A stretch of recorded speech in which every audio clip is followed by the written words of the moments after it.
세 가지 척추 수술에 있어서 가장 핫한 토픽들이 하나는 로보틱 수술, 또 하나는 내시경 척추 수술, 세 번째는 ATP 수술, 최심소 퓨전 수술 방법이 그래도 가장 핫하고 가장 요즘 디베이트 되고 있는 토픽들 중에 하나라고 생각합니다. ATP 수술은 예전부터 있었던 한 가지의 측면으로 요추 수술, 퓨전 수술에 있었던 방법 중에 하나예요. 하지만 최심소 수술을 할 수 있었던 기구나 그 리트랙터나 시스템들이 구축되지 않아서 많이 어려운 수술이거나 의사 선생님들이 기피하던 수술이었어요. 1990년 후부터 엑스레이랑 CT랑 내비게이션 테크놀로지들이 개발이 되면서 튜뷸라 수술법이 파퓰러라이즈 되면서 전방으로 들어가는 수술들도 개발이 되기 시작했었어요. 가장 임포턴트 마일스톤이 뭐였냐면 엑슬리프라고 뉴베이시브라는 회사에서 개발한 트랜스오어 서저리라는 게 있었어요. 트랜스오어 서저리는 뭐냐면 전방 요추에 있는 근육을 통해서 혈관이나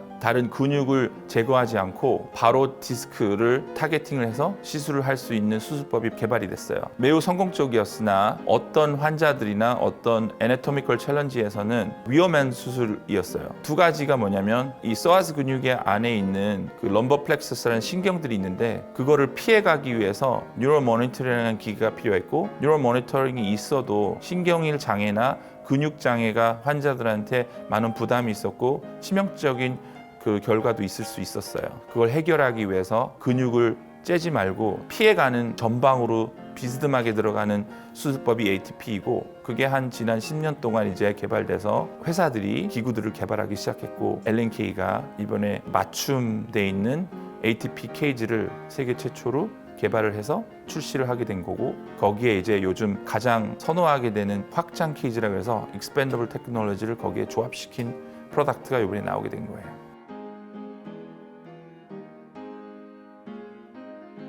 호주에서 일을 하면서 같이 개발을 해왔고 파트너로 삼았던 회사들이 미국 회사들로 종종 있습니다. 메트로닉, 뉴베이시브, 그다음에 글로버스라는 세 개의 회사들이 있는데 제 경력상 뉴베이시브라는 회사의 ATP 시스템 인스트루멘테이션을 개발을 2016년에서 18년까지 했었어요. 차기 후 프로젝트로 제가 특허가 있었던 케이지 쉐입을 같이 개발을 하고 싶었는데 공교롭게도 L&K 그 회장님과 만남이 있게 돼서 거기에서 이제 시작됐죠. 한국인으로서 미국 기업을 도와주는 것보다 한국 회사와 같이 성공을 해서 키워가보자 하는 차에 시너지가 있었어요. 그래서 엑셀픽스 케이지의 프로젝트에 참여를 하게 됐고요. 하다 보니까 ATP 기구와 ATP 임플란트 개발에 같이 파트너하게 됐습니다.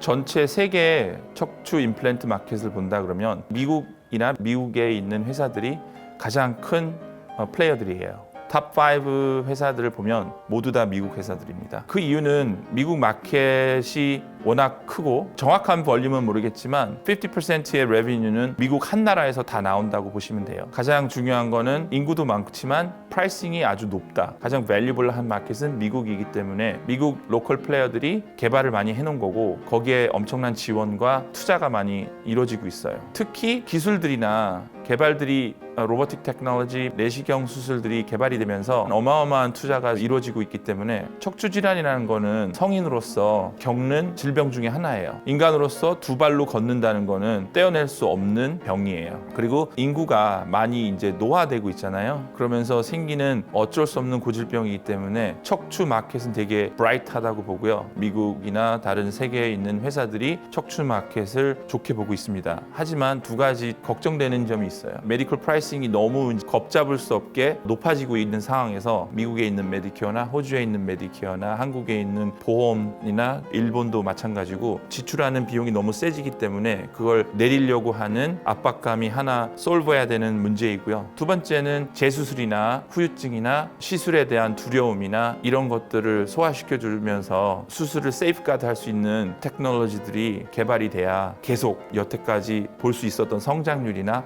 마켓 페네트레이션들이 있을 것 같아요. 유럽이나 스위스나 아시아에 있는 회사들도 많이 이제 커가고 있는 상황이고 마켓을 캡처하고 있는 거라고 보면 될 것 같습니다.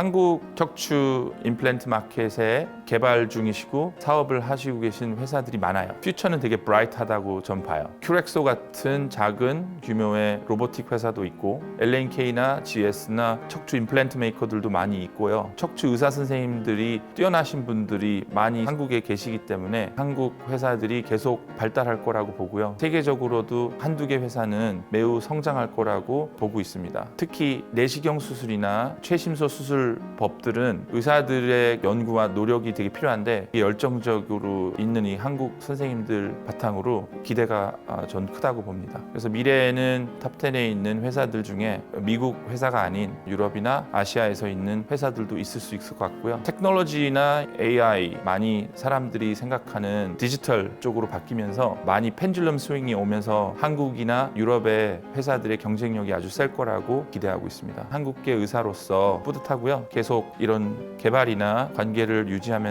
열심히 일해보고 싶습니다.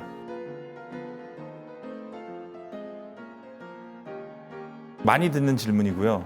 척추 환자들로서 매우 무섭고 두려울 것 같아요. 척추라는 거는 몸을 모두 컨트롤하는 중요한 역할을 하고 있는 그리고 아주 프레자일한 오건 중에 하나이기 때문에 그런데 척추 수술이 예전처럼 1960년대, 70년대, 80년대처럼 개발되지 않아서 위험하거나 피를 많이 흘리거나 회복이 어렵거나 완벽해질 수 없는 사건들은 이제 많이 줄었고요. 이런 회사들과 협회들의 의사 선생님들의 노력에 따라서 많이 이제 시술들이 최심소화되고 많이 좋아졌기 때문에 예전에 있었던 걱정들은 많이 해소됐다고 보고요. 이런 기구가 개발되는 도 보면 제가 보기에는 레네상스 같아요. 스파이널 서저리가 예전에는 의사들조차도 어렵고 험하고 환자들이 기피하고 수술도 긴 그런 분야라고 사람들이 생각을 했었어요. 하지만 이제 많이 바뀌었거든요. 로보틱 서저리를 도입하는 정형외과나 신경외과 필드인 것처럼 모든 새로운 테크놀로지를 사용해서 이 수술을 세이프가드 하려고 하는 걸 보면 안심을 하셔도 될 것 같고 제가 경험상 척추 시술은 비수술 치료를 받으신 후에 결과가 없거나 아니면 증상이나 통증들이 너무 치료하기 어려울 때 하시는 게 맞고